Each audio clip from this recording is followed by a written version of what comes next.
Hello नमस्कार आदाब सलाम सत श्री अकाल केम छो कसे काय केरो हाल है केना छी यहाँ सब कैसन वाणी हाउ आर यू कैसे हैं आप लोग केमो नाचो मनक काम खम्मा गड़ी हुकुम केम ते अच्छांति की खबर। उम्मीद करता हूँ कि आप लोग बहुत अच्छे होंगे, स्वस्थ होंगे, दुरुस्त होंगे और आपका समय बहुत मजे में बीत रहा होगा। मित्रों, आज के इस वीडियो में मैं चर्चा करने जा रहा हूँ एक विशेष व्यक्ति के जन्म कुंडली के बारे में, उनके वार्षिक राशि फल के बारे में कि उनका जो ये समय है 2022 का कैसा रहेगा। 2022 के अप्रैल से लेकर के 2023 के अप्रैल तक का समय कैसा रहेगा। आज के इस वीडियो में इसी विषय पर मैं चर्चा करने जा रहा हूं। जिनका जन्म तारीख जो है 12 अप्रैल 1980 5 बजे सुबह में और कर्नाटक का इनका जन्म है, जो जन्म स्थान का नाम है निनगापुर कर्नाटक। इनके लिए 2022 कैसा रहेगा, आज के इस वीडियो में हम इसी विषय पर चर्चा करने जा रहे हैं। कुंडली जो है आपके सामने में आपको दिखाई दे रही होगी। मीन लग्न की और कुंभ राशि की ये कुंडली है। इस व्यक्ति का जिंदगी काफी संघर्ष और परेशानी से भरा हुआ है। जो कुंडली देखने वाले ज्योतिष होंगे, विद्वान लोग होंगे, ज्योतिष के जानकार लोग होंगे, वो लोग कुंडली देख करके ही समझ गए होंगे कि परेशानी जिंदगी में है थोड़ी सी इनकी। लेकिन मैं उस पर चर्चा बिल्कुल भी नहीं करूंगा। मैं सिर्फ और सिर्फ 2022 के बारे में चर्चा करूंगा कि 2022 में कौन सा समय इनके लिए कैसा रहने वाला है, इसके बारे में मैं आपको बताऊंगा। शनि के महादशा में गुरु की अंतर्दशा चल रही है और 1/8/2022 तक शनि के महादशा में गुरु के अंतर्दशा में शुक्र की प्रत्यंतर दशा रहेगी, जिसके कारण से इस समय में 1/8 तक बहुत ज़्यादा मेहनत करना पड़ेगा। 1/8/2022 तक बहुत परिश्रम करना पड़ेगा, बहुत भाग दौड़ करना पड़ेगा, हद से ज़्यादा मेहनत करना पड़ेगा।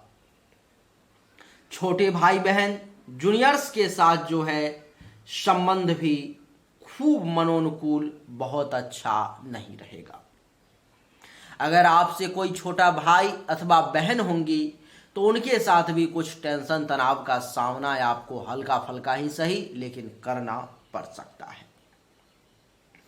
पराक्रम में निश्चित तौर पे वृद्धि होगी। अपने बलबूते पर में, अपने भुजा के बल पर में निश्चित तौर पर में कुछ नया, कुछ अच्छा, कुछ बढ़िया करने का आप प्रयास करेंगे।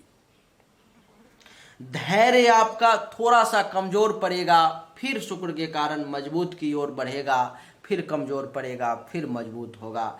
यानी कि धैर्य जो है आपका अप डाउन होता रहेगा। उसको ना ही पूरा कमजोर कहा जा सकता, ना ही मजबूत कहा जा सकता।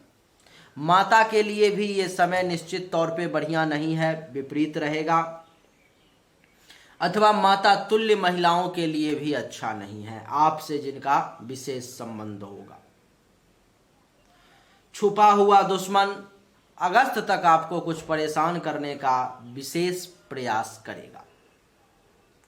गले से संबंधित, नाक से संबंधित, कान से संबंधित किसी प्रकार की अगर परेशानी से आप जूझ रहे हो तो इस समय में वो परेशानी आपको ज्यादा परेशान करेगी।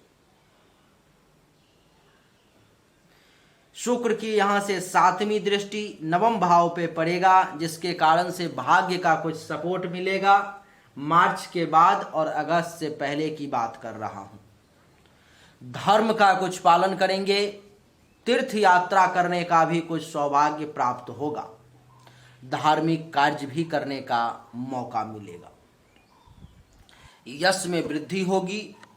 ससुराल पक्ष से, शाला साली से भी कुछ लाभ मिलने के योग बनेंगे।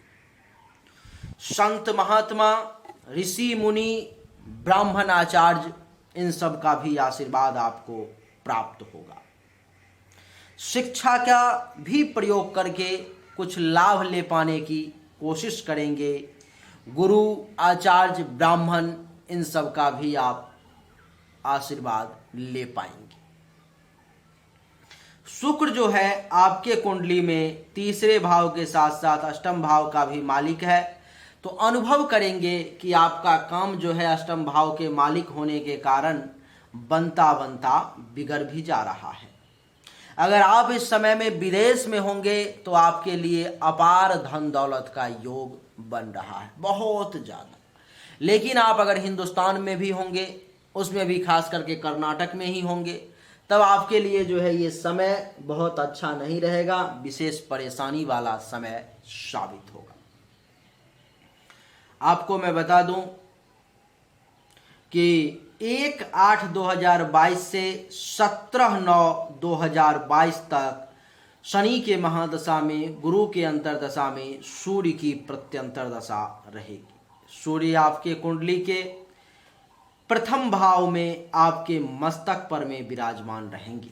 इस समय में आपको गुस्सा ज़्यादा आएगा, दिमाग थोड़ा सा गर्म रहेगा, क्योंकि सूर्य आग है।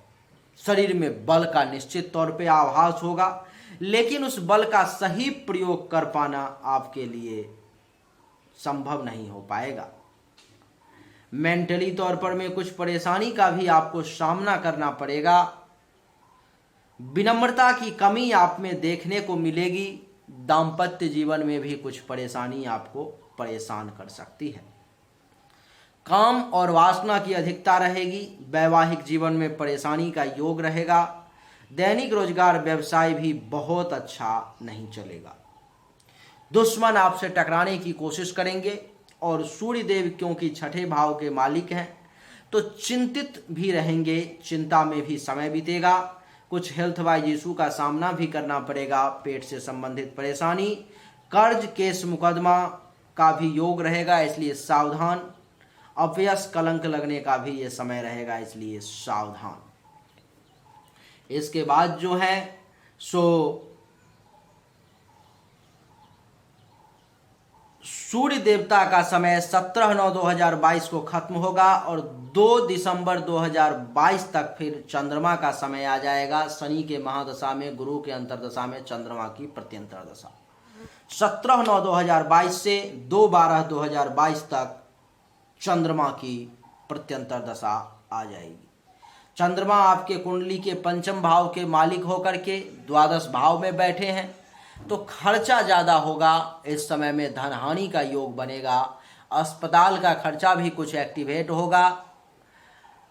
आंख से संबंधित किसी प्रकार की परेशानी आपको विशेष परेशान कर सकती है। चंद्रमा की 7वीं दृष्टि छठे भाव पर में, दुश्मन कुछ परेशान करेगा, चिंता में कुछ वक्त बीतेगा, हेल्थ वाइज इशू का सामना करना पड़ेगा, केस मुकदमा का समय कटेगा नहीं, अब भी बना हुआ रहेगा। पंचम भाव के भी मालिक हैं, तो अफेयर वगैरह भी कहीं पे हो सकता है। पेट से संबंधित परेशानी परेशान कर सकती है। परोपकार करने का मन करेगा, लेकिन विशेष तौर पर वे परोपकार कर नहीं पाएंगे। इसलिए ये समय भी चंद्रमा का आपके लिए विपरीत है। इसके बाद जो है सो 2/12/2022 से 26 जनवरी 2023 तक मंगल का समय रहेगा, और मंगल जो है आपके लिए कुंडली के छठे भाव में विराजमान है, जिसके कारण से पैसा जमा करने में परेशानी का सामना करना पड़ेगा। वाणी में दोष की स्थिति, गुस्सा ज़्यादा आएगा, परिवार में टेंशन तनाव का योग बनेगा, पड़ोसी के साथ टेंशन तनाव का योग बनेगा। और क्या, तो मंगल छठे भाव में बैठा हुआ है, तो चिंता, दुश्मन, टेंशन तनाव में वक्त बीतेगा। मंगल की चतुर्थ दृष्टि नवम भाव पर में, ससुराल से टेंशन तनाव का योग बनेगा, भाग्य का सपोर्ट कम मिलेगा। और इसकी 7वीं दृष्टि द्वादश भाव पर में, खर्चा ज़्यादा होगा, धन हानि का योग बनेगा, अस्पताल का खर्चा एक्टिवेट होगा। और 8वीं दृष्टि प्रथम भाव पर में, तो दिमागी तौर पर में भी टेंशन तनाव परेशानी का आपको सामना करना पड़ेगा। इसीलिए सावधानी के साथ आपको काम करना है। इस समय में अगर सच सही मायने में पूछो तो आपके लिए पूजा पाठ अनुष्ठान की परम आवश्यकता है। शनि के मंत्र का 92,000 जाप, 9200 हवन, चंद्रमा के और गुरु के मंत्र का 76,000 जाप, 7600 हवन करना अनिवार्य है आपके लिए बढ़िया रहेगा। अगर कर पाने में सक्षम नहीं होगे तो आपके लिए विशेष सलाह ये है कि खुद ही दैनिक रूप से आपको चाहिए कि शनि के मंत्र का ओम सन्नो देवी रविष्टये आपो भवन्तु पीतये संयो विश्रवन्तु ना, इस मंत्र का कम से कम 10 माला जाप दैनिक रूप से रात में सोने से पहले हो। अगर ये मंत्र सक्षम नहीं हो आप तो ओम शं शनिश्चराय नमः मंत्र का ही 10 माला जाप रात में रुद्राक्ष के माला पे सोने से पहले कर लोगे। और बृहस्पति का भी वैदिक मंत्र करने में सक्षम नहीं हो तो ओम ब्रिंग बृहस्पतये नमः मंत्र का ही 10 माला जाप सुबह में कर लोगे, आपके लिए अच्छा रहेगा। नहीं तो ये शनि और गुरु दोनों आपको परेशान करेगा, आपके लिए कुंडली में दोनों ही खराब है। गोचर का फलादेश आपके लिए कुछ बढ़िया है तो आपको 50% बढ़िया रिजल्ट की प्राप्त ही मात्र होगी, क्योंकि गोचर में ही सिर्फ समय बढ़िया है और जन्म कुंडली में समय पूरा खराब है, तो केवल 50% फल ही आपको प्राप्त होगा। उम्मीद करता हूं कि आपको हमारा ये वीडियो पसंद आया होगा। अगर पसंद आया तो इस वीडियो को लाइक करें, शेयर करें, चैनल को सब्सक्राइब करके इसके बेल आइकन के बटन को दबाएं। एक बार फिर से आप सभी का बहुत बहुत धन्यवाद। Thank you so much. जय हिंद, वंदे मातरम। बोलिए राधे राधे।